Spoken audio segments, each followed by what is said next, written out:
Hi, everybody. This is Dr. Wajiha Javed, and I'm joining from the Getz Pharma platform. I invite you all to the series of webinar or web talks that we'll be hosting every couple of days with international experts that you would want to hear from and listen from. Let me introduce myself. I am the head of public health and research at Getz Pharma. And Getz Pharma is bringing this series of seminar to you, which is going to be in a question answer format. And it is going to be with academics and people from different walks of life who are experts in that particular area. We're not hosting it particularly just with doctors or only one particular cadre of workers. It's going to be across different walks of life, with economists, with politicians, with environmentalists, with health experts, etc. And we'll have a different topic each week. Our audience is majorly who's going to be looking into this are going to be policymakers, academics, and students from different universities. We'll have different countries join in with us. During this first episode, we have subject specialists with us from Kenya and Philippines, who I shortly will introduce to all of you. And we have different social media partners who are universities from within Pakistan who would be hosting this series of webinars with us and playing it live on their stream. So today we have with us IBA University, Habib University, IOBM. We have Karachi University, also who's our social media partner. We have Zabist. We have Dow University of Health Sciences. We have National University of Medical Sciences, NUMS. And we have Ghulam Ishaq Institute of Engineering and Science, GT. Now, let me introduce you to my panel of experts here. I have with us Dr. Troy today, who's joining us from Philippines. And Dr. Troy is a public health epidemiologist who's based out of Philippines. He has done immense work in the infectious disease field. He's worked immensely on SARS, on the avian influenza, on MERS. He's worked previously with the WHO, CDC surveillance and response. He's also worked with EPI. Within Philippines, he's worked with the Department of Health Office and the Philippines Senate Committee on Health and Demography. So welcome, Dr. Troy, to our program. And we hope to learn a lot from you. And if we get any live questions in the middle, we'll be taking them also towards you. Our second panelist for the day is Dr. Philip, who has joined us from Kenya. Dr. Philip is the Deputy Director of Medical Services in the Ministry of Health, Kenya. And he's also on the COVID-19 task force within Kenya. And he's right now, he is working with the Ministry of Health. He has over 30 years of experience in the field of public health and epidemiology. Also, we will have a third panelist join in who might have some technical difficulties because he's in a remote area at the moment. So he might join us in sometime late, but I would like to introduce him. It's Dr. Saad Khalid Niaz, who's a leading gastroenterologist in Pakistan.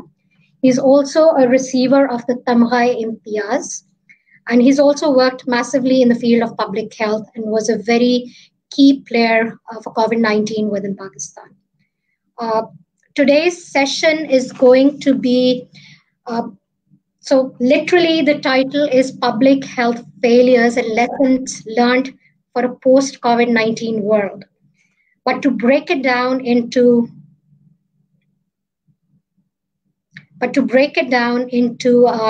more specifics, the first half of the program is largely going to be around what went wrong. And we will be looking into country examples from Kenya, Philippines, and Pakistan. But I would also like my panelists to generally look into global issues that we also had during this pandemic and where they felt we went wrong and things could have been done differently. In the second half of the program, we will be talking majorly about the future of this world after COVID-19 has finished. So the world is not going to be the same as it was before COVID happened. And that's what we're all talking about. But we would love to hear from our experts that what lessons do they feel we should have learned from this? And if God forbid this was to happen again, what would we have done differently? So I'm going to open the floor today. Thank you very much. Thank you, Dr. Troy. Thank you, Dr. Philip. Thank you, Dr. Saad, for joining us in today. So my first question is going to be a very generic question. And again, as you all know, cases are overall declining in different parts of the world. We are experiencing lesser number of cases per day on a daily basis. Mortality is decreasing, but there are still a lot of pockets which have a high disease burden as well. There are countries who are experiencing a second wave of COVID-19 as well. There are countries who are experiencing reinfection also as well. There's a lot of debate going on about vaccines and whether we see an end to COVID-19 by the end of 2020. So my first generic question is to all my panelists.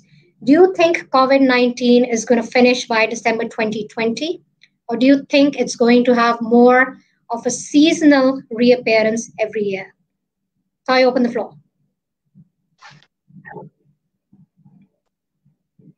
Yes, good evening from the Manila. This is Dr. Troy Gepte from the Philippines. Good day to Dr. Wajiha, Dr. Philip. It's still daytime there, but anyway, here it's already nighttime. But here we are about to embark on this program. I'd like to just say that here in the Philippines, we are still very much within the ongoing pandemic. So if we were to be asked if we see a near completion of the pandemic by this year, by the end of this year, I think we're still expecting the pandemic to go on, to continue until at least the middle of 2021.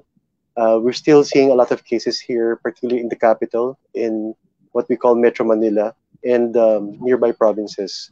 So the cases are still going up, and I think we're still learning from how we can manage the influx of these cases, not just here in Metro Manila, but also in the other provinces. We have a big part of our population that is working outside the country. We call them overseas Filipino workers, and when they come home, they will eventually end up in their hometown. So we need to eventually try to make their capacities at the local government level be stronger, so that they can foresee how they can quarantine and isolate these cases and contacts that might end up in their own municipalities or their cities. So I think we still have a long way to go, and we're still trying to learn as much as we can from updates about the vaccine.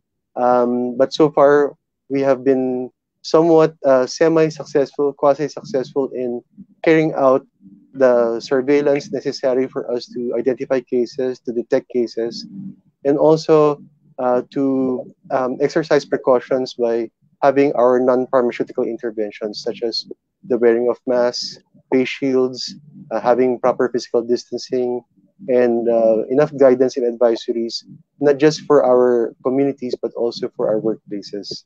So we are still very much in the battle, so to speak.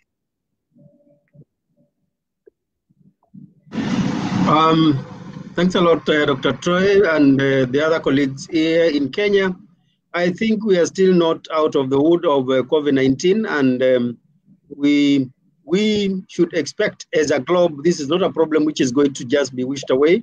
And as we have had other pandemics like the 2009 avian influenza pandemic, we're still isolating this strain of the virus within the population where we are doing sentinel surveillance.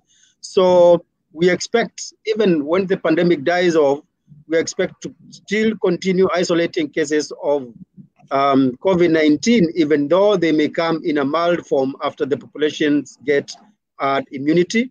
And we are anticipating it to start behaving like the common influenza and other common cold-causing viruses. Thank you.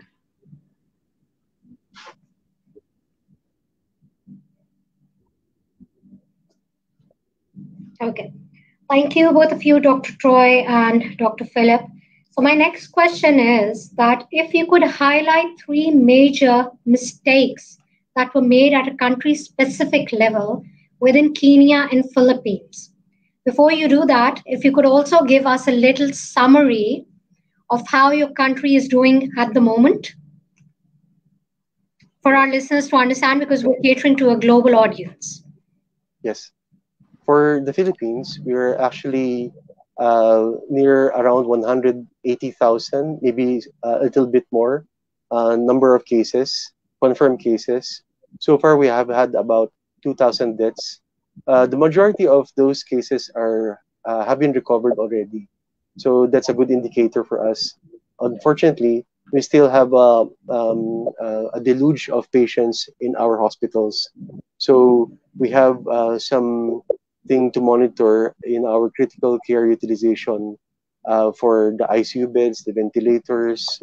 Um, uh, so we still have to prepare our healthcare system, and we really have to find a way to learn from what is happening so that we can further strengthen our capacity to handle this pandemic.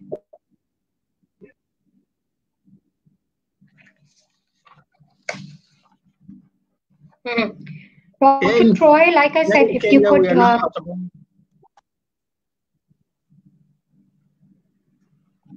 Yes, can I go on? Dr. Philip, you were saying something? Please carry on. Yes. Yes, yes. Yes, in Kenya, we are at 29,000 yes, cases with about 500 deaths. The outbreak, we have started seeing a decline in the numbers, and we have actually instituted most of the measures the Philippines have done, including the public social measures like social distancing, masks, and sanitizing, the community responsibility, reporting any suspect cases to the facilities.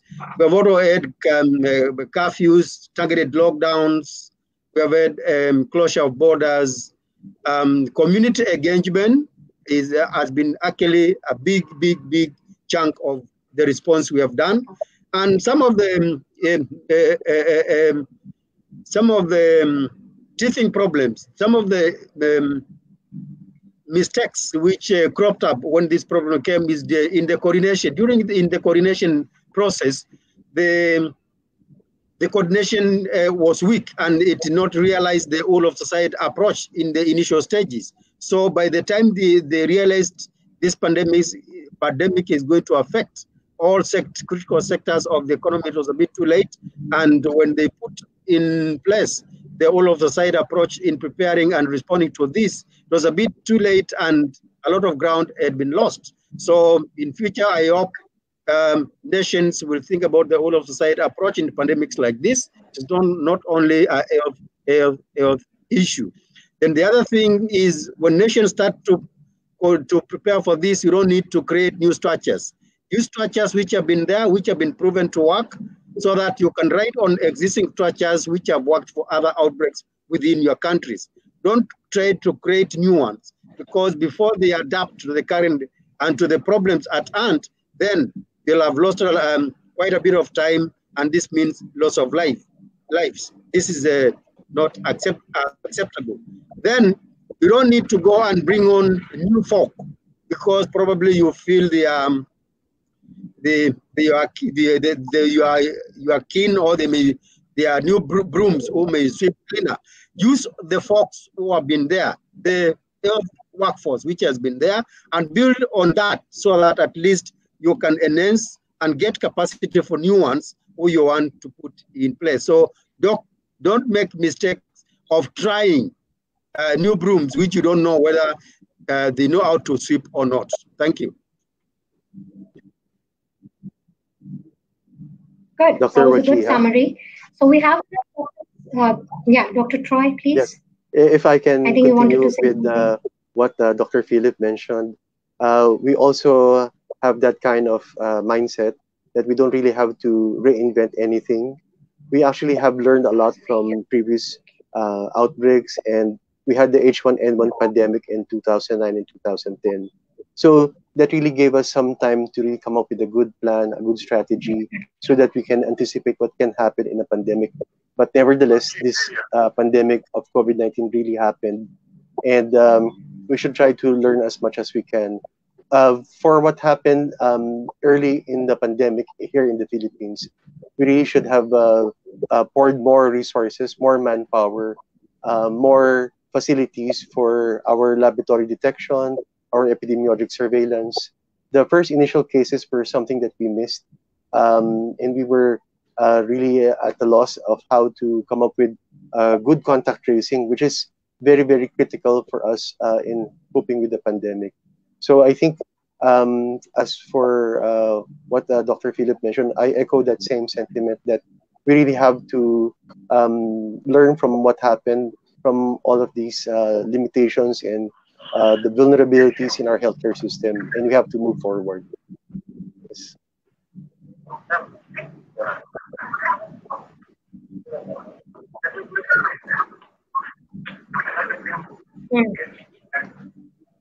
Okay. We also have Dr. Saad. Dr. Saad, if you're able to hear us, would you like to talk about three major mistakes, I would say, that were made within Pakistan for COVID-19 and its handling?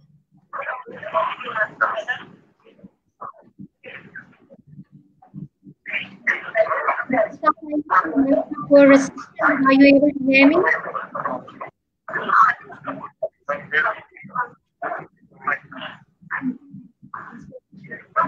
I cannot, I'm sorry, I cannot hear you. Okay. I'm going to repeat the question. So I've asked my other two panelists. Now can you hear me?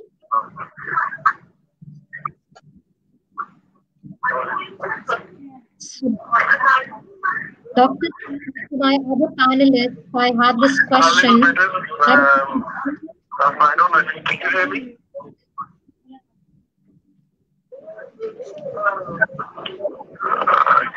I'm sorry, but I think this sounds really, the voice isn't good enough. At my end, I can't hear you, but I don't know whether you can hear me or not. I can hear you perfectly fine. So my question here was, what were the three major failures that were made by Pakistan in terms of policy for COVID-19?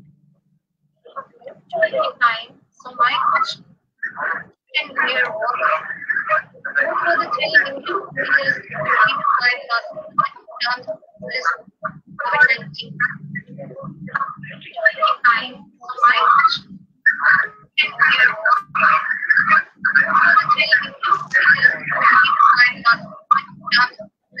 for COVID-19? Okay, so I think we might have some reception problems here. So let me talk a little bit about the Pakistan scenario. So in Pakistan, one of the things that we did here was that we only tested individuals who had symptoms. So we only had a symptom-based testing approach, due to which we were not able to very, easily highlight pockets of infection. Because when mass screening was done at a large population level, we saw a lot of cases that were asymptomatic or that were mildly symptomatic. And hence, because they were asymptomatic or mildly symptomatic, they did not go out and did not get tested. So had we not tested them incidentally, they would not have known that they were COVID-19 carriers, and hence they continued to spread it around. I would like to ask Dr. Troy and Dr. Philip, what kind of testing model was employed in Kenya and Philippines? Either one of you can go first. Yeah. Yes. Thank you, Dr. Wajiha. Dr. Philip, I'll go ahead. For the Philippines, we also did the same thing.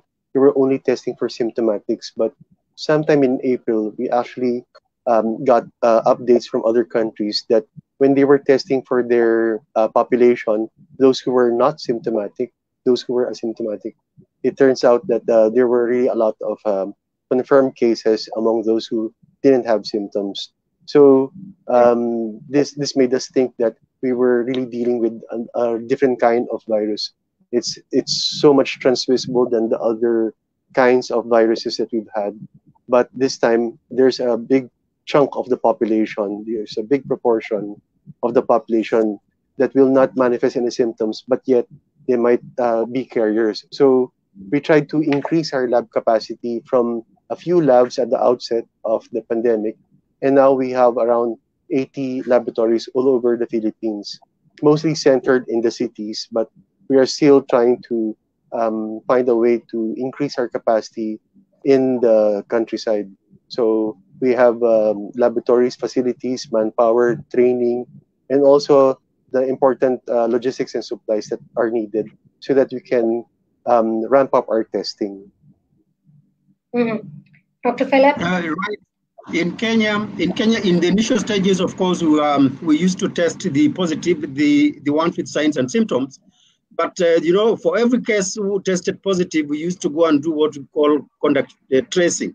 And in initial stages, we used to test all the contacts, whether symptomatic or not. And we realized at that point, a lot of the contacts who had been asymptomatic actually tested positive. And these were isolated in the initial stages before the numbers became too big and we could not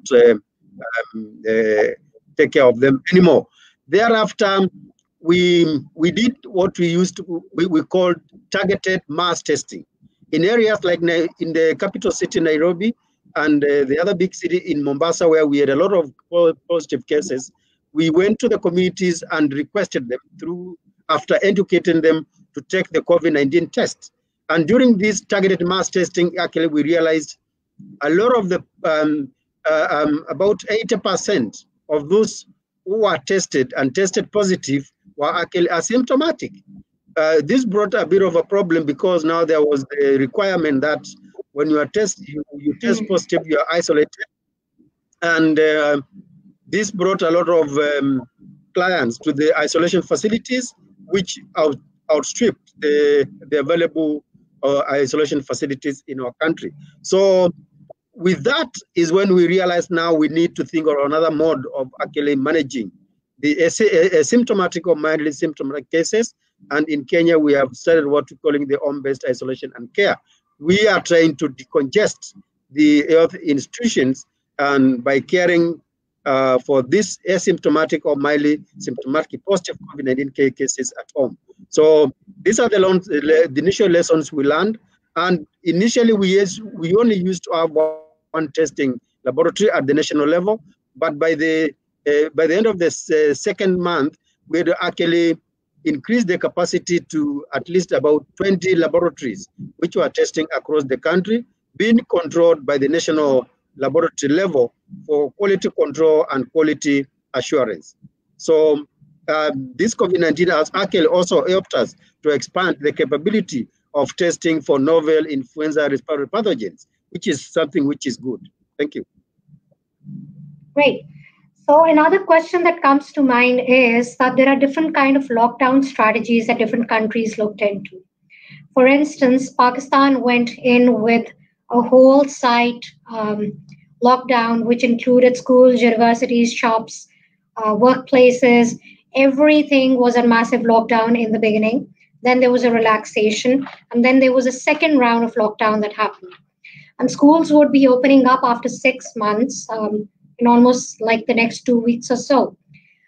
We experienced an initial first wave, which was massive, which actually brought down Pakistan to the second number in the list of countries which had new number of cases per day. And we remained on number 2 for at least 10 days or so. But then we started declining. And we're in this phase where people in Pakistan and experts in Pakistan are talking about the fact that Pakistanis, the population, has now somehow reached the herd immunity threshold that we, in our language, call the HIT. Now, Getz Pharma, from where I belong, we carried out a survey on around 25,000 individuals, and we did a sero-prevalence, and we found out that the prevalence of people who have antibodies, whether they're symptomatic or clinically asymptomatic, was around 20%. Now, given this fact that we're only at 20%, but yet very few number of cases are coming, Would you gentlemen want to highlight a little about how your country specifics are according to the curve that you're having, according to the number of new cases you're having, and whether there is an element of immunity being introduced? Because in Pakistan, we seem to have reached the herd immunity threshold, but at a much lower prevalence than what global experts feel that it's at 60%. But at 20%, it feels like Pakistan has reached that threshold. Now, it's a very debatable question because we don't know whether COVID immunity is going to stay for long or not, whether we will have a second wave or not. But we also found within the sample that Pakistani population is very heterogeneous. And if the population is heterogeneous, and you both are epidemiologists, and we have a lot of epidemiologists watching this program also, that if a population is heterogeneous, then their herd immunity level is reached at a much lower level as compared to a higher level. And if a population is more homogeneous, then their herd immunity level is higher. So Pakistan being a heterogeneous population, we seem to have achieved the herd immunity at a much lower prevalence. Same is the case with Sweden, same is the case with a lot of other countries, but New York here is an exception. At 20%, they did not stop having new cases. They were not able to have herd immunity. So would you like to talk about it by giving your own country-specific examples, and then globally also, and what you feel about the whole herd immunity concept?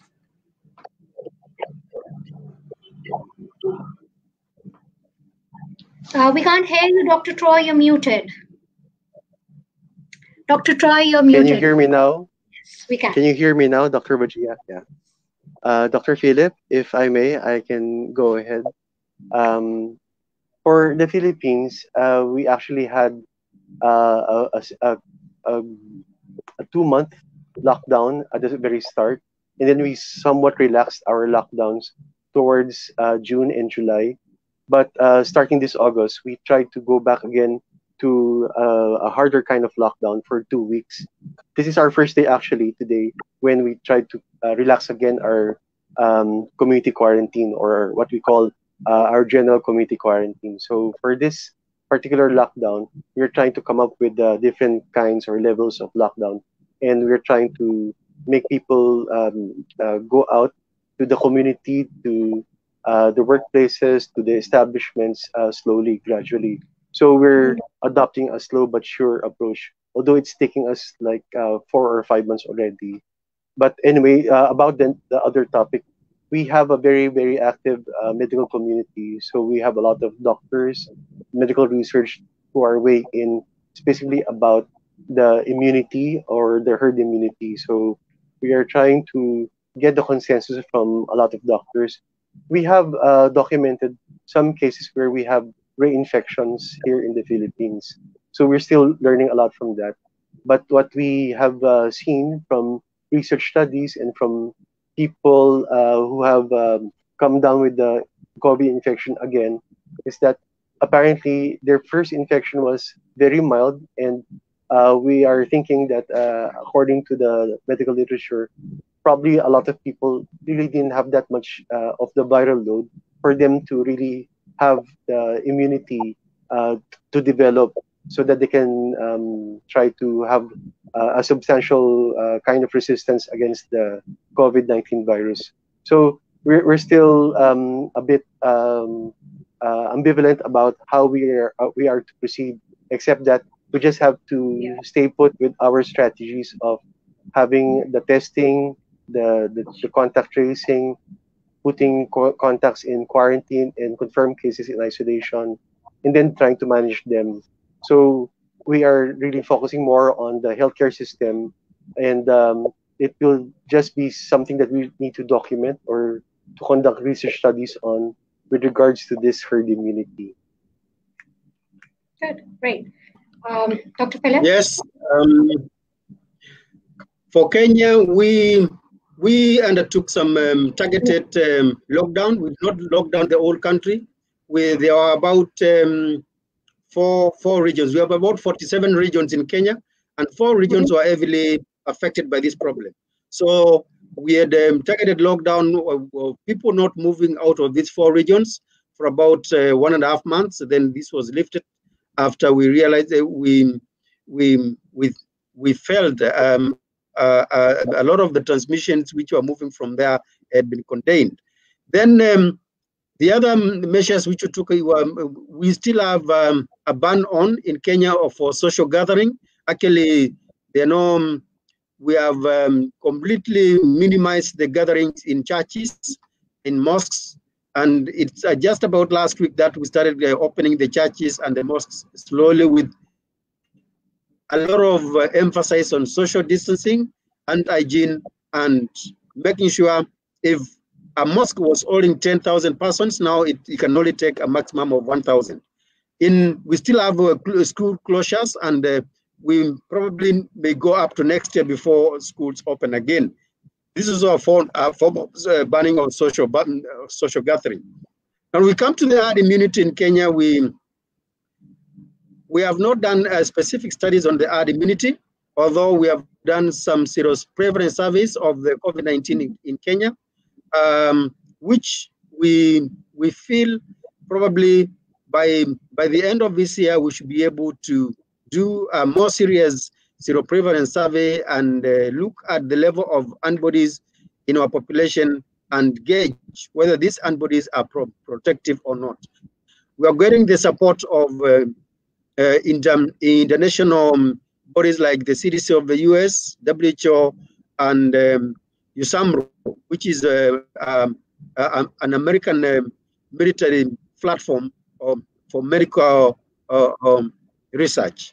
So on the herd immunity bit, we are praying we get this to this level sooner than later, because we hope the herd immunity which we are going to get will be long lasting and be able to protect our people from further suffering from COVID-19. Thank you.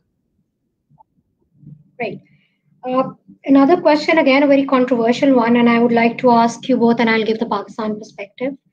Why do you think mortality has been so low in countries and then it has been so high in other countries? For instance, in the Pakistani perspective, we had a lot of cases, but our mortality rate never went up more than 2%. The majority of our patients were majorly asymptomatic or mildly symptomatic, but only 2% mortality. That could be because we had more of a youth population. We have almost 60% of the population who is in the youth age group, and obviously youth have a better chance of survival and have less comorbids. But I would like to hear perspectives from Kenya and Philippines, and also your perspective on why deaths were so high in a few other regions. Do you think it was because of the infectivity, or was it different strain of viruses, or do you think genetics also have a role to play? If I can go fast, Dr. Troy, Dr. Muthoka here, I think you actually answered the question yourself. When you look at places like Italy, like Spain, where we had a lot of mortalities, and also the US and Britain, the comorbidities were quite played a quite significant role.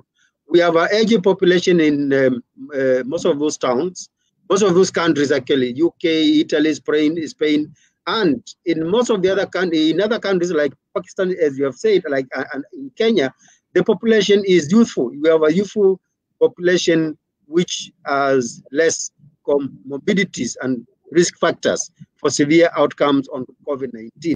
Also genetics. I think maybe genetics may play some role, and I am happy some organizations are looking at the genetics of people and how they relate to the infectious diseases and how infectious diseases take in some of the populations like the Hispanics and Caucasians. So I think as we move forward, we may realize genetics have a part to play, although that scientific evidence is not on the table, but that may play some role. Thank you. Great. Dr. Troy. Yes, thank you, Dr. Philip, for the inputs. For the Philippines, I think at the start, probably in March and April, there were really a lot of cases and deaths, and I think our healthcare system was still trying to cope with how to manage COVID-19, and then we became better at it. So we became more resilient, and our healthcare system was able to take care and manage the cases that were eventually going into the hospitals, those who were admitted to the ICU, getting ventilatory support. And we had a decrease in the number of cases eventually to the present time, where we only have around 5 or 8 cases that are dying every day. But having said that, we still need to really provide for our healthcare system to make it more capable of accommodating all of these cases. What we've found is that epidemiologically, um, there are 90+% of cases that are relatively mild or moderate among those who are confirmed. And then we have around 3 to 4% that are asymptomatic. And then we only have like 5% or even less than 5%, which are severe or critical cases. So we're really now looking at how the epidemiology, the lie of the land of the diseases is coming about here in the Philippines. So we're just really getting accustomed to what the incidence of COVID-19 is and how many are really affected. And then we are trying to manage as quickly as possible those who are in the severe or critical stage. We have a lot of hospitals that are trying to take care of COVID-19 patients. We even have dedicated around 4 or 5 hospitals here in the capital, in Manila, to take care of these patients. So again, as I was saying, we're really trying to improve. We're trying to be more resilient in how our healthcare system can adapt to this COVID-19 pandemic. Good. So another question that's actually coming on the screen right now, and I'm going to talk about it because we're still at the topic, is that how can we say that we've reached a herd immunity threshold when we aren't doing enough testing and we're still learning about COVID-19 each day? I think these are questions that keep coming up within the life fields. Would anybody else want to go first, or should I answer? Yeah, I see his point that we really have a long way to go. We're still learning a lot of things about COVID-19 and how to really address its unique characteristics. It's transmissible. It can cause mortalities. The technology of how we can develop the vaccine will be quite unique compared to what we have gotten accustomed to. So I think Dr. Philip mentioned that in Kenya, you have been doing sero-prevalent testing. Here in the Philippines, we just started doing this sero-prevalence surveys, and we want to learn a lot from this so that we can know how we can better appreciate or acknowledge that herd immunity is actually present, and we can still try to find ways, what kinds of communities, what are the characteristics of these communities that might have a difference between those communities that might not have that high herd immunity. So we're still trying to develop the methodologies for this as we speak. Great. Okay. In Kenya, I don't think we can say we have reached herd immunity yet, and I concur with the colleague who asked that question. It will be quite some time before we can see any region of the world has reached herd immunity. There's some simple guide as to the way the question was framed. How will you know whether you are reaching the herd immunity? One of the guides is that when you are doing an unlimited testing in a sample of about 100 persons, and the positivity rate you are getting is 5% or less, then when you continue getting less positivity rates in your COVID-19 testing, 5, 4, 3, then you can start saying you are almost getting to herd immunity. Then to confirm this, you can go to the community and do community-wide sero-prevalence survey. But you see, the other challenge is we don't know whether these antibodies which you are going to detect in these persons are protected.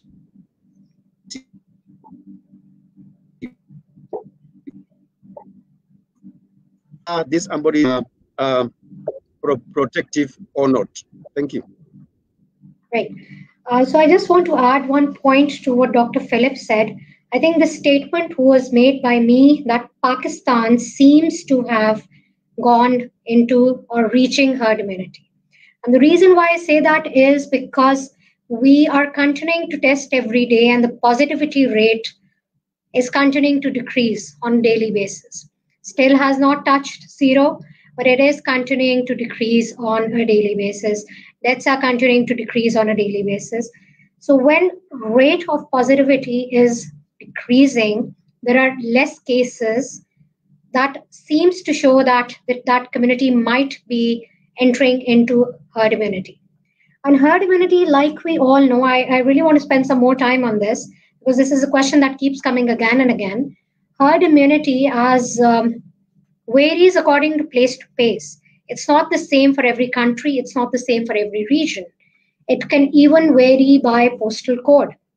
So if there is a population that is reaching herd immunity, they're not getting more new cases on a daily basis, or at least they're not getting going up the slope, their slope is actually going downwards, it does seem to show that there is a possibility that they might be entering herd immunity.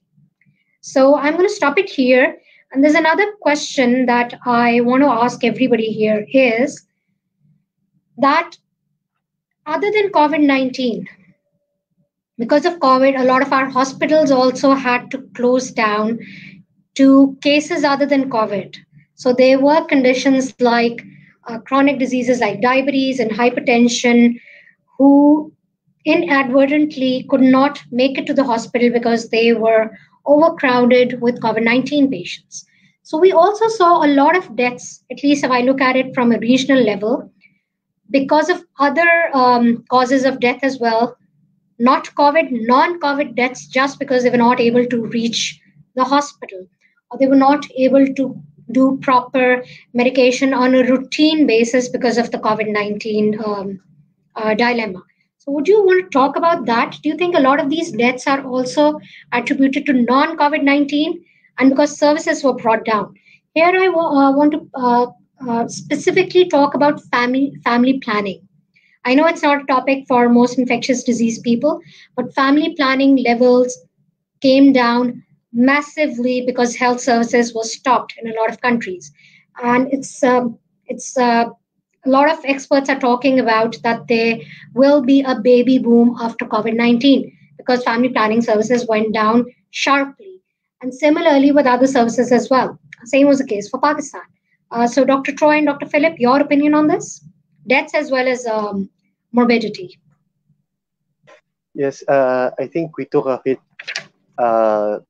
in how we will try to take care of our non-COVID-19 patients. There were definitely a lot of cases of diabetes, hypertension, cancer, and other kinds of diseases that weren't really able to continue their treatment as they had problems going to the hospital because the hospital was really turning them away. And this might have really contributed to the number of deaths. This is something that we're already planning to do research on and eventually try to come up with a good estimate later during the pandemic as to how many really are the casualties or victims, those who died due to the COVID-19, not really directly related to COVID-19 infections. So this is something that we're still trying to explore. And we keep on coming back to that idea that we're all quite vulnerable at this stage. So, Dr. Wajiha, if I can ask again to repeat your second question. My second question was, so the one that's just popping on the screen right now. It's with Pakistan almost 100% open. What is the prediction that if going forward, what measures need to be taken once going forward to avoid a serious pandemic-like situation again? So this is not just for Pakistan, but let me rephrase this question to my panelists. If any country is moving out of the pandemic, or at least seems to be moving out and their curve is starting to flatten out, what kind of precautions do you think they need to take in order to avoid a second wave? Okay. I think the avoidance of a second wave may not be something which will be in the offing quite soon, but we know when we have had previous waves, they have come because the globe has not gotten effective vaccines, and the citizens in those countries relaxed their public health measures in the control of this current infection. So to avoid a second wave, I think there are some things we may need to put as life abnormal, like the use of masks and sanitizing of hands and keeping social distancing. Now, when we come to the first issue you talked about in terms of the deaths in the community because of reduced usage and access to healthcare in the healthcare facilities because of COVID, there may some of the deaths may have arisen because the citizens in certain countries, those countries, and were not able to access no more healthcare services. And as my colleague from Philippines has said, Dr. Troy, here in Kenya, we have developed some guidelines on how to continue within the essential medical services. In Pakistan, you rightly say there will be a baby boom after COVID because family planning was not well, utilized. And that is not only the only issue. It is not an issue of family planning. It's because everybody is at home, and you are there to get together. So that is bound to happen anyway. So when it comes to avoiding a second wave, that may be a difficult question, may be a difficult phenomenon. And there was a question which has also been posed there, whether the vaccines which are going to be utilized will be effective in the face of a possible mutation of the virus. They are going to be effective. What we know, the mutations are going to happen in the COVID-19 virus. So when you get the vaccine, or you had been infected with the virus, and you get some level of herd immunity, the virus, the mutated virus, will not be completely different. That is my prayer from what is happening now. So you still have some bit of immunity, and if you're going to suffer, you're not going to suffer severe forms of the disease. You're going to get some minor forms of COVID-19 disease. So we should not be afraid of mutations, because viruses, we know they mutate. Influenza viruses mutate, and that is why the globe develops a new influenza vaccine every year to take care of those small mutations which happen. So for COVID-19, let's do the vaccine which is going to be delivered by the globe. Then we will continue developing new vaccines using the new mutated strains. Thank you. Okay. Dr. Wajiha, if I may add. So I have. Please. Go ahead, Dr. Troy. Related to vaccination and the discovery of new vaccines, something that the Philippines is also trying to preserve. We want to continue with our public health programs. Aside from family planning, we are also looking at immunization so that we will try to avoid having outbreaks of measles, possible outbreaks of polio. And when the vaccine eventually comes, when the vaccine for COVID-19 eventually is developed and is already tested to be effective and safe, and there will be a mass vaccination, we have to have that kind of immunization mechanism, or our system to vaccinate children should be of high integrity so that we can deliver the vaccine to those who most need it. Great. So I have with me Dr. Saad, but he is on the phone right now. And I'm going to float a question that will have a huge answer, and there's no right or wrong answer. But I'll go first with our panelist from Pakistan, Dr. Saad Khalid Niaz. What do you think countries could have done differently or will do differently to equip themselves for a better future in case a public health crisis like this happens again? So, Dr. Saad, would you want to go ahead and answer this question first? Yeah, sure. Thank you very much. And apologies, I'm actually in an area where the signals are actually very poor, and This is north of Pakistan. Now, coming back to what we could have done better or what our response, I think when it all started, we had the viruses come mainly from Iran. And we had already stopped people coming from China. And then later on, people from other parts of the world came. So I think where I personally feel we could have played a better role from the government point of view is that we should have stopped the people who are actually were gone for for the religious visit. We should have stopped them there and we should have controlled that and not allowed them to come to Pakistan. So I think that would have been very, very useful, and then creating isolation centers within those areas where they entered from Balochistan and from the other borders. Similarly, we were a little slow in reacting to people who came from overseas. So there was a time when people returning back to Pakistan, like 60% of the flights were positive with COVID. The other thing that I think was lacking in our response was the fact that we did not have a very strong, coherent government policy. So there was a bit of a confusion. On one hand, we were told this is nothing to worry about. On the other hand, we were told to wear a mask and to have the social distancing and all that stuff. And while we were telling the people that it isn't something very serious, the impact wasn't coming. Similarly, the other problem was that, like, the province that I live in, we had strict lockdown, and I think that helped us, in my opinion, a lot because the city that I come from is the largest city of the country, and which has a population of over 25 million. So and most of the flights and people returning were coming to our city, and hence that lockdown really helped. However, the federal government had a different opinion, and then. Until the festive of Ramadan, the last 10 days of Ramadan, I think we were pretty okay, and then we opened up everything, and after Eid, we actually suffered significantly, especially because our health facilities are not as good as the Western or the developed countries. So we could have saved a lot more lives, in my opinion.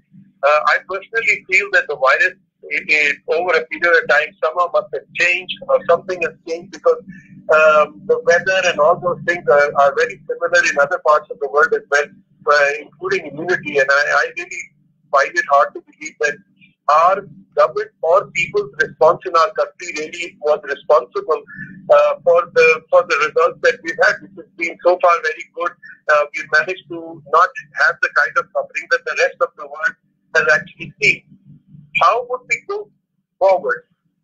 I personally feel that, especially coming from a relatively, underdeveloped part of the world, our focus is not really health.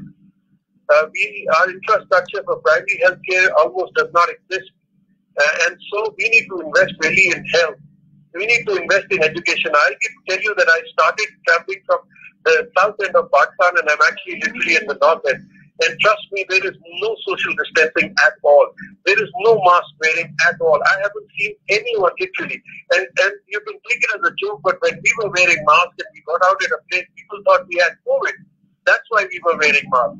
Whereas nobody else was wearing masks. There's absolutely no social distancing in Swat, which is in the province of KPK. I went to Islamabad, and there again I did not see any real social distancing or mask. And so I feel that in Pakistan, really, we need to invest in health. We need to a lot more in infrastructure. We were exposed because we had very limited ventilatory supports. We had very limited technical support, logistic support, all. So we need to work on that, and these kind of things probably, they do not occur every decade, but nevertheless, we need to be prepared. The world has become small, so disease can travel from one part to the other very quickly compared to, like, for example, Spanish flu, when things were different, when traveling was different. Today, traveling it's become so easy that disease can go from one place to the other, and it's very difficult for any country to stop it. But I think, the most important thing here is to spend more on the health, infrastructure, and to have a coherent response from the government. And as far as our response is concerned, I'm really not convinced that anything that the people of Pakistan or the government of Pakistan really has done which has made the difference. There is something else that has happened because the virus suddenly doesn't affect people. It's very mild disease that they have it. And so there are a lot of people who have it, but testing has gone down. And so there are a lot of factors. People don't want to go into the hospitals. We have learned to treat. The other thing that I think was very important for me is the role of social media. I think the negative role of social media was much more here than the positive, because, for example, the chloroquine story, it was just, it went berserk. I mean, chloroquine disappeared from the market. Other medicines were being used right, left, and center. We were told this is the magic cure, this is thing, and normally when we deal with diseases, this doesn't happen. People don't even find out until 3 trials are done, until we have good evidence in support of a treatment that we are offering to our patients. So all those norms were actually completely challenged and also ignored. And I think, those are the things we need to really focus on. That's what I would say about these 2 points that you mentioned. Right. I just want to add one point here, and before I give the floor to Dr. Troy and Dr. Philip, I think for a future, we need to start investing in primary health care. We all are investing in tertiary care hospitals and clinical cases, but we need to take a top-down approach, maybe, a bottom-up approach, maybe, and start investing more in primary health. Because unless you look into primary health, basic issues, this maybe pandemic might just not have risen had we focused in a good time period and had we, curbed it at its best part. Dr. Philip and Dr. Troy, do you want to add more to this question? Because this was a very open-ended question. Yes, I want to concur with you. We need to start moving away from tertiary kind of clinical care, because when we invest a lot of resources there, it's as if we are telling our people, please get sick and come, I treat you. So we should change that scenario and invest in primary health care. Let's protect, let's prevent, let's enhance health at the household level through instituting primary health care ideals. When you have a robust and working primary health care, then you will have a system where you can communicate with the public, with the household members at ease, because the structures will be there. Then the other thing we need to do is to strengthen our healthcare systems. We need to strengthen surveillance, both for local pathogens and for any novel or emerging or even re-emerging pathogens. So it is very important to strengthen surveillance. Let's put resources there. Let's also strengthen our advocacy. How are we going to pass information to the village, to the lady at the village level, so that they get the exact information we want them to get, and we give them information on what to do in case of a problem and where they can go for help and who they can contact in case they get help. Now we're having a lot of stigma with COVID-19. Where do those people who feel stigmatized, or those people with mental issues, we need to give them an option, whether they can go virtually on a virtual platform to get assistance, or they can call some number. We need to strengthen and put those structures in place. We need to establish a robust preparedness platform in all nations. And preparedness should not only be for exotic, that is novel pathogens like this. Preparedness should also be for events health events within our nations. And within this preparedness, the ministries or the officers charged with the responsibility of health for others need to have a contingency fund always ready to be called upon to make sure at least the response to events like this are prompt and we don't waste any time. Thank you. Great. Nicely summed up. Dr. Troy, your views, please. Yes, thank you for sharing your views, Dr. Philip and Dr. Saad.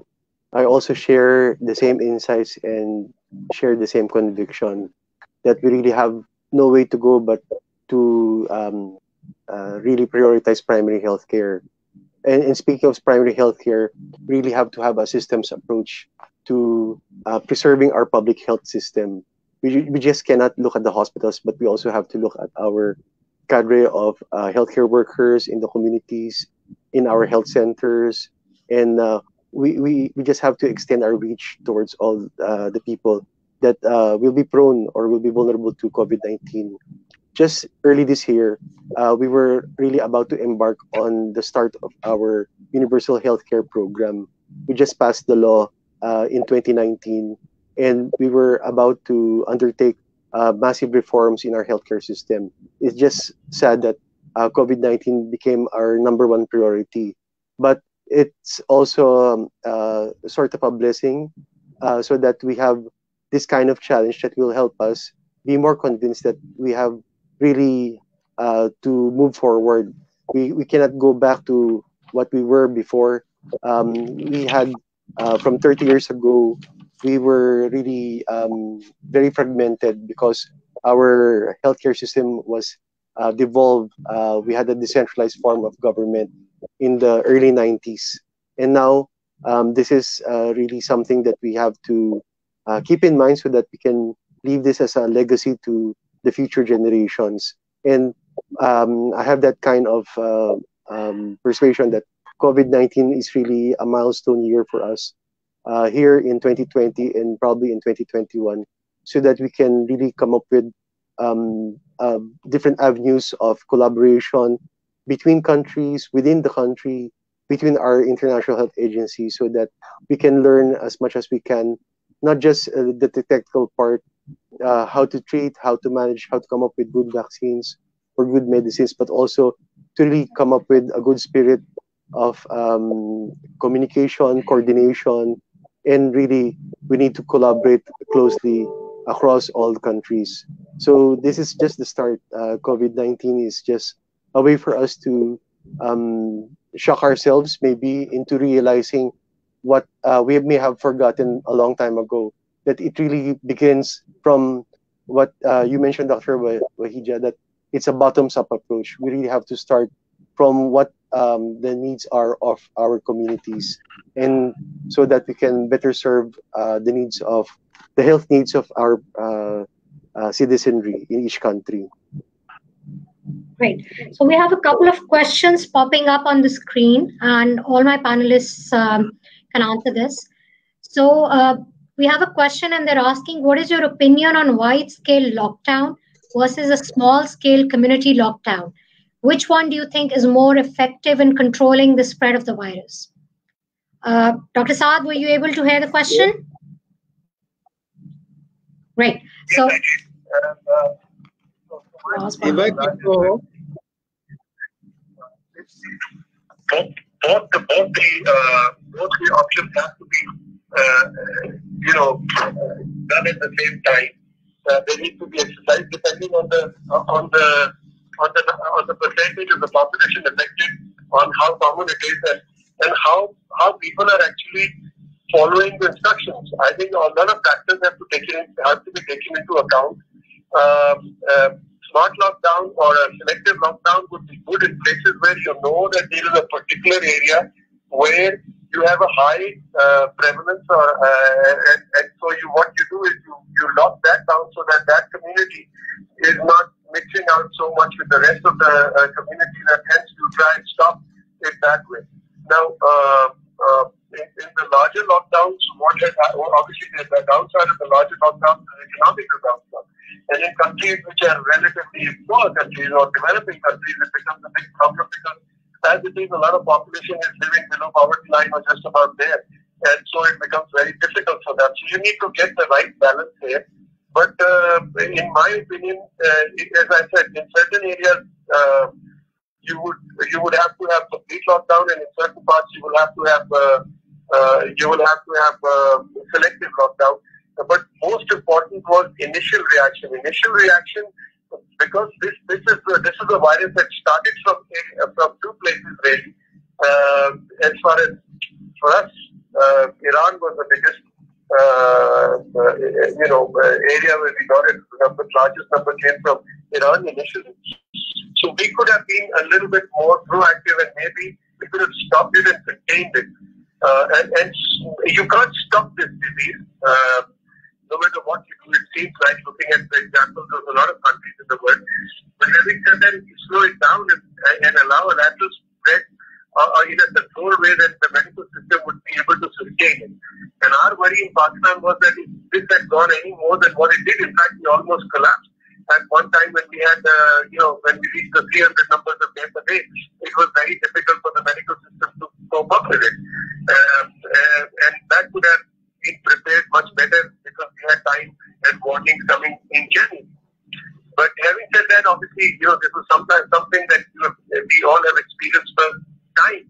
And the medical community also had to learn. This is hands-on learning. So that's what my response would be. I don't think there is one right or wrong answer. It has to be applied to different populations in a different way. Okay. I have another question, and this is directed for Dr. Troy specifically. So we know that the Russian vaccine is going to be an RNA vaccine, and people are concerned, and we have a lot of questions that if there's a mutation in the COVID-19 vaccine, do you think that Russian vaccine will not work?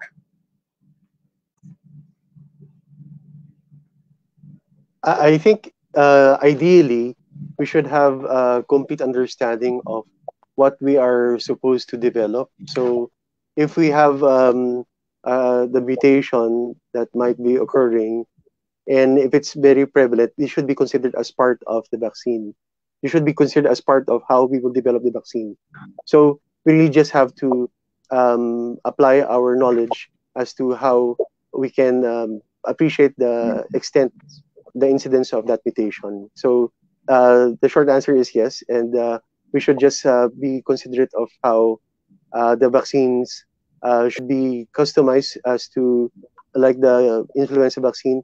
There might be different strains that might be occurring in different parts of the world. So we just have to come up with probably different versions of the vaccine or different kinds of strains that will be included in the vaccine that will be distributed to the different countries. Okay. Okay. So I have another question. Do you think going forward, we should start planning vaccines for future pandemics or epidemics? Do you think we should have a global unit dedicated just for this as a lesson learned? Okay. Yes. I think it would be a wise idea to have some candidate vaccines for even what we may think may be future candidates for pandemics, like what you're seeing in China now, the H7N9. So if we can have a candidate vaccine for influenza viruses, then we have a candidate vaccine for coronaviruses, which are prone to give pandemics, then that will be good. But then the other thing we need to think as a globe, we need to think and to start going biotechnology, so that we don't take 6 to 9 months incubating a virus for it to grow. Let's look for ways of making the virus grow faster so that we can get vaccines out there faster. It's expensive. The initial investment may be expensive, but that may be the way to go. Thank you. Okay. So we have another question on the screen. I know it's been answered multiple times, but if anybody wants to answer it again, what can you say about rapid testing? Are they indicative of COVID-19, and what is their accuracy like? Here in the Philippines, we actually have tried to do away with the rapid diagnostic tests. So we are trying to focus more on the gold standard, which is RT-PCR testing. Rapid diagnostic tests, though, have a special place in the conduct of sero-prevalence surveys. So it can be useful for us when we want to estimate those who are infected or those who might already have immunity in the community. But as a standalone clinical diagnostic test, it has very, very limited use because of its highly variable accuracy. Sometimes the accuracy might be as low as 50% or maybe lower. So it seems as if you were just trying to do a coin flip, whether it's a heads or tails. So I think we could fare better with the coin toss compared to using the rapid diagnostic tests as they are now available. I can put a comment there on the rapid tests. What you need to ask yourself, this rapid diagnostic test I'm using, what does it detect? Does it detect the viral parts or does it detect antibodies? If it detects antibodies, then it may not be useful in detecting the illness in the acute phase. The antibodies start growing after about the 5th, 6th, going to the 10th day. So if they are serology-based rapid tests, then they are not useful. They are not useful. Let's go to what Dr. Troy has said. And on a question directed to me on my experience working with COVID in the Ministry of Health, Kenya, my experience has been wonderful. In the initial stages, it was very challenging, but when we got our foot down, as I guided the ministry in taking measures to control this COVID-19, so far I have enjoyed the work we have done, and it has been good. So far, so good. Thank you. Great. Dr. Saad, I have a question for you here.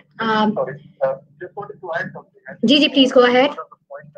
One of the points that have just been made, I think as medics, we learned, obviously we were learning. In the last 10 to 12 weeks, we've learned and treating the patients, we understood which were the patients who needed to really come to the hospital, and obviously giving the medications early and authentic medications rather than just going for everything that's expensive or that's not proven. And I think, it has been a very, very difficult period, but an experience that has taught a lot of things to us. You were asking a question, please. So one of the questions that I received was again on herd immunity. Do you think nations are entering within herd immunity if the number of cases are going down on a daily basis?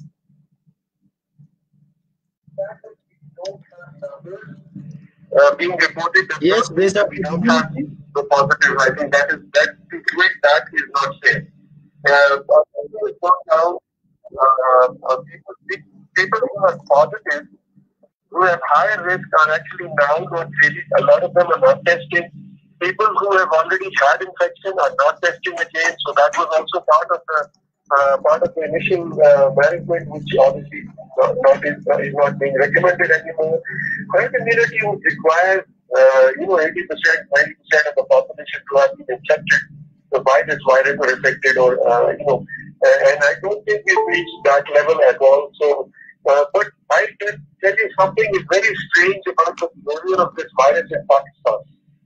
I can only talk about Pakistan because the numbers of the patient, the number of people who got infection and who not really got severe infection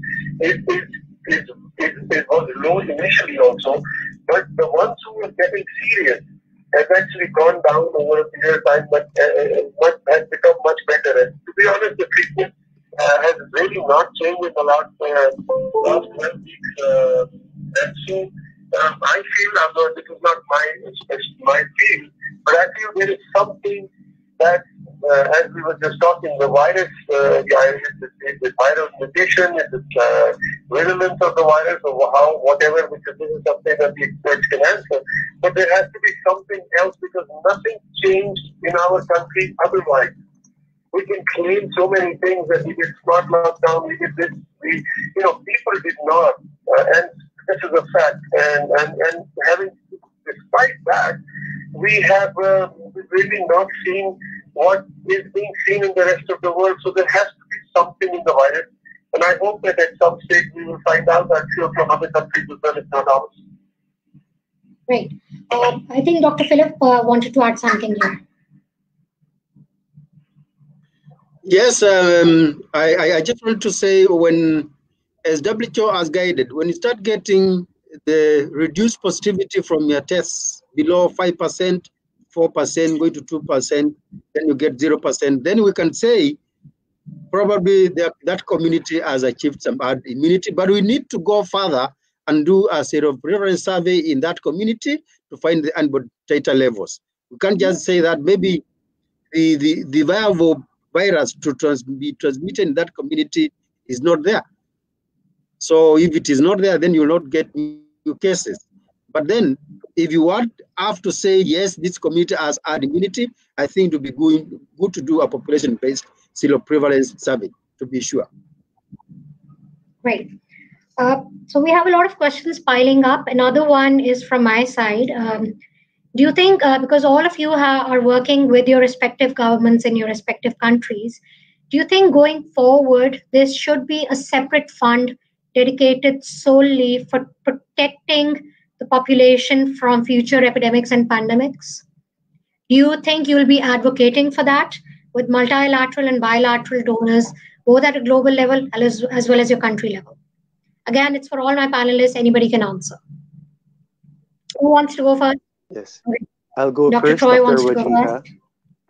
Yes. Yes. Actually, here in our country, our president has already talked with the presidents of China and also Russia.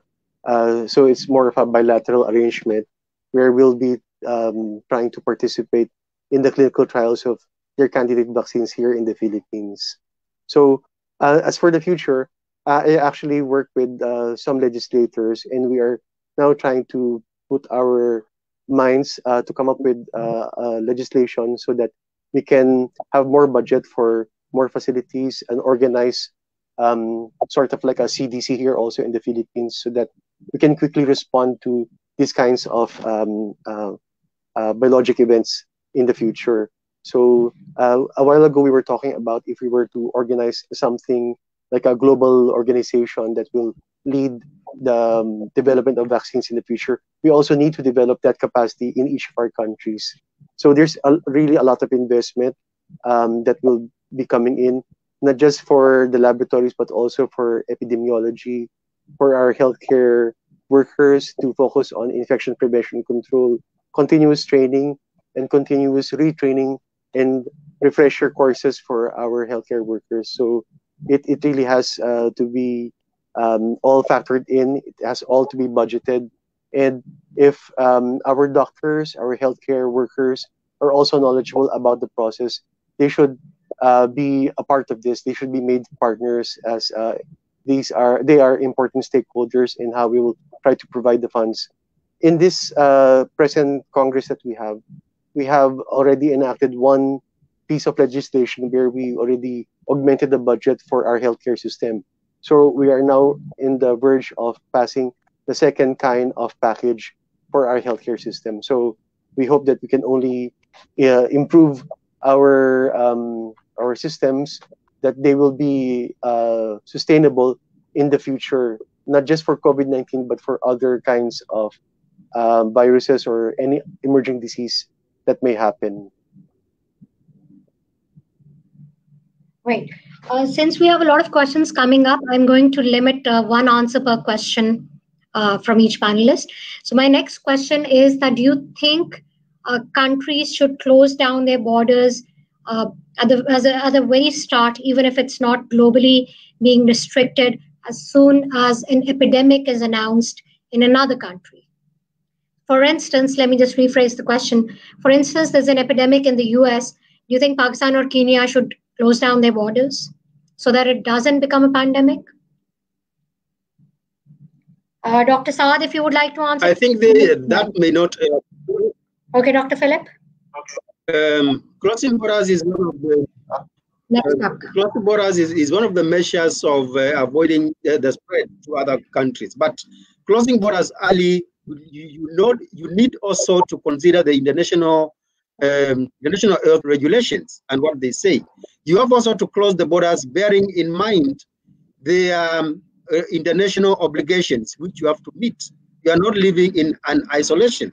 You may also close the borders, but then the problem comes to you. You know, it may be counterproductive closing the borders early. You may feel you are protected and you don't actually prepare for the eventuality. Then you are caught with your pants down. When on a question like, are we prepared for future pandemics? Nations should have learned now. You know, initially, nations never used to prepare for public health events like this. So this realization of what has happened should make governments put more emphasis on their preparedness levels so that in future they are ready. They are ready. Anytime they have a team, they have contingency resources to counteract any future outbreak. They should be ready now because they have learned a lesson. Let's put money in public health. Let's not put all the money in clinical care. Thank you. Great. Dr. Saad and Dr. Troy, I have a question for you. I know we've talked about this, but people want to hear again that if a disease is landing at a healthcare provider, that means that we already have failed the system. We've already failed that public healthcare system. So shouldn't it be the responsibility? Should it be the responsibility of that hospital, or should it be the responsibility of the government that such cases just don't land up in hospitals? Again, we're talking more about public primary healthcare as opposed to clinical tertiary care. How do you think going ahead you would be working in your respective countries to advocate for more stronger primary healthcare systems? Dr. Saad, would you like to go first, please? Yeah, I think pandemic or any other problem which are, which have a high prevalence, that you can only work if you have a primary care system. If you don't have a good, strong primary healthcare system, you'll not be able to address major problems. I'm talking about something that's large, like something that seems like sexy. But this is a very good point for us to learn that we need to provide health at the lowest level so that understanding, knowledge, and even following instructions would become better. If we had a good primary healthcare system, we'd be able to prevent a lot of other diseases, just not about COVID. So yes, we need to invest.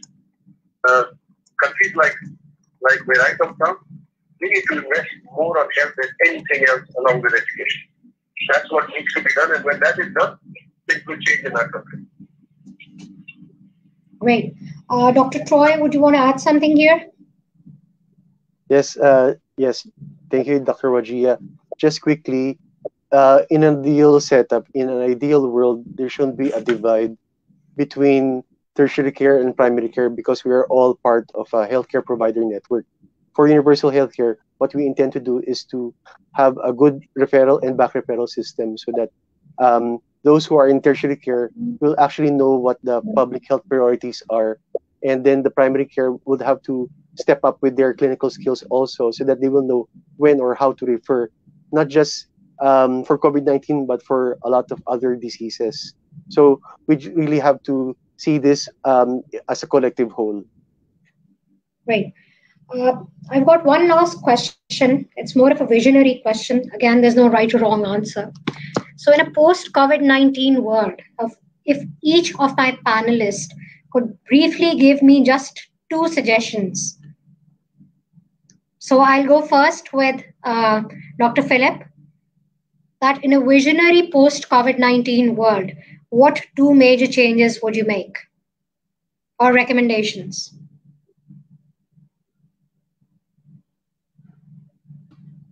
For Kenya, I would wish we completely implement primary health care. That is one.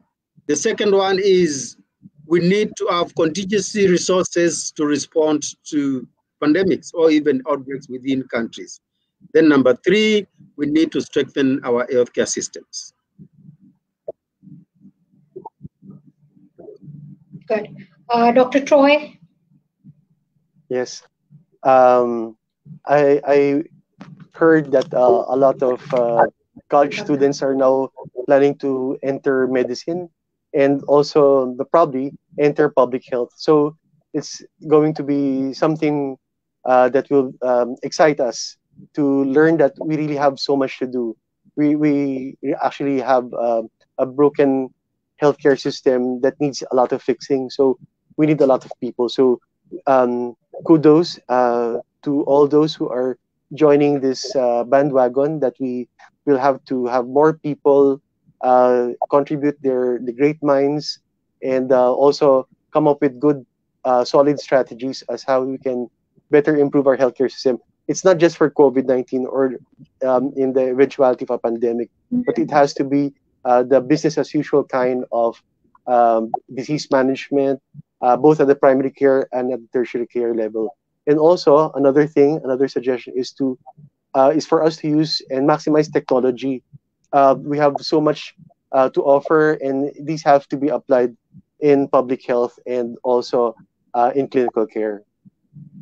Great. Dr. Saad, would you like to summarize 3 points going forward that you would like changed? Yeah. Okay. One of the things that I learned from this is that economy and health go hand in hand. When there is going to be a major health issue like this, it will have a major impact on our economy as well. So we need to have good health to have good economy. Yep. Okay, and I would suggest that I think now that we've faced this and possibility of having something like this again, there should be a system, a team ready to actually to address this issue and involving people who are actually real stakeholders there, and strengthening your health systems is what we need to do. If we can't face this, but at least we can minimize the trauma that a lot of countries have had because of this. Great. So we've had a very productive session for today. Any take-home messages that each panelist would like to discuss before we call it a day today? Let's just keep it short. Time is short. Dr. Troy, go first. Yeah. Yes. For me, I'd like to thank Getz Pharmaceuticals, Dr. Wajiha, our panelists, Dr. Philip and Dr. Saad. It's really a pleasure to collaborate and also to learn from each other. So I guess my take-home message is for us to continuously learn from what's happening to us. Each of our countries are unique. Each of our societies have their own kind of culture, but we are all in the same fight against this common virus. So we just have to stick together, and hopefully we can see the end pretty soon.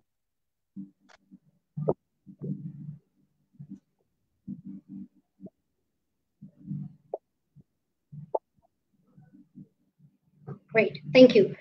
Dr. Philip, would you like to go next? Okay, first I want to thank my colleagues, for the panelists, for the good contributions we have made in this, and the listeners. And my first point is primary health care is the way to go, number one. Number two, preparedness not only for pandemics and for outbreaks, but also for non-communicable diseases. Let's prepare so that we can make sure we take care of our populations. Then governments all over the world need to allocate enough resources to healthcare, and let them not assume healthcare means only care in the ward. Let at least a big chunk of that go to primary healthcare. Then I challenge the industry, the medical industry, to go technology. Let's create mechanisms of biotechnology to produce vaccines at a lesser period. Thank you. Great. Thank you, Dr. Philip. Excellent points. Dr. Saad, the closing remarks from your side. First of all, I want to apologize because I'm at a place where I could not actually on the call along, so apologies. Thank you for getting this forum together. I think what we need to learn as humans is to actually place humanity and human life above everything else. If we haven't learned that from this pandemic, then I'm afraid, in my opinion, we haven't learned anything. We've learned that the world can collapse just because of small disease that spreads in such a horrific way and causes so much destruction. We have a World Health Organization. The World Health Organization's job should be to actually address these issues regardless of cost, regardless of whether we are in the developing world or the developed world. This is in situations like this, in crises like this, I think humanity should rise above everything else, and we should help each other, learn from each other, but above all, whoever is better in technology should support so that the whole world can benefit from it. And it should not be about monetary benefit. It should not be about power, which is what we have seen in the world so far. So if the world focused on humanity, I think we will be able to fight these kind of things much better. Thank you. I think excellent remarks from all of my panelists. I'm going to call it a day today, and I will wrap up. But our take-home message majorly through this public health seminar today has been reinvesting in primary healthcare, restructuring of health to have a bottom-up approach, and also to have global sharing so that, for instance, if God forbid a new pandemic comes up, we can develop vaccines and preventable measures in a much shorter period of time. Another thing that I would like to point out is that without a multidisciplinary approach, things can't move ahead. Economy was halted because of health. Education was halted because of health. So unless we start investing in health and economy and everything combined together, I don't think we can go ahead and reach the kind of world that we're talking about. Thank you, everybody, for joining us. And good evening, good night, and good morning from each part of the world where you're all watching from. Thank you. Thank you, and all the best. Thank you. Thank you.